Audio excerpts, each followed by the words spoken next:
Zanzibar Maisha Bora Foundation imetia saini mkataba wa ushirikiano wa Wizara ya Maendeleo ya Jamii, Jinsia na Watoto kwa ajili ya kushirikiana katika miradi muhimu inayolenga kuboresha maendeleo ya jamii, kuzuia ukatili wa kijinsia, ulinzi wa watoto na afya ya uzazi kote Zanzibar. Ushirikiano huo wa kimataifa unaonyesha dhamira ya pamoja ya kuwawezesha makundi yaliyo hatarini, kukuza usawa wa kijinsia na kuimarisha ustawi wa jamii. Makubaliano hayo yalisainiwa na Bi Fatuma Fugo, mkurugenzi mtendaji wa Zanzibar Maisha Bora Foundation, na Abeda Rashid Abdallah, katibu mkuu Wizara ya Maendeleo, Jinsia, Wanawake na Watoto. Ushirikiano huo unaonyesha umuhimu wa ushirikiano wa wadau mbalimbali katika kukabiliana na changamoto za kijamii na kukuza maendeleo endelevu nchini. Hati yetu ya makubaliano,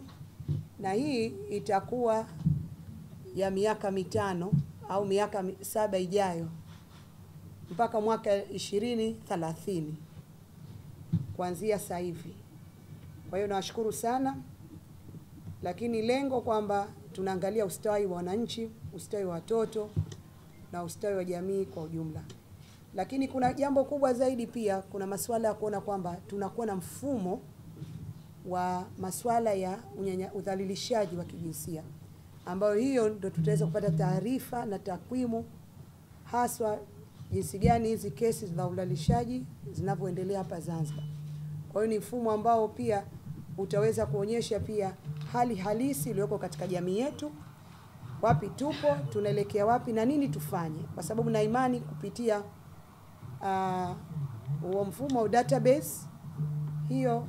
itatusaidia sisi sasa kuona kama kuna program zaidi ya hizi tuloziweka ili kuweza kuimarisha mashirikiano yetu. Mfumo huu utatusaidia, ni mfumo jumuishi, utatusaidia katika kuhakikisha kwamba taarifa zote zinazotoka kwenye upande wa gender desk, upande wa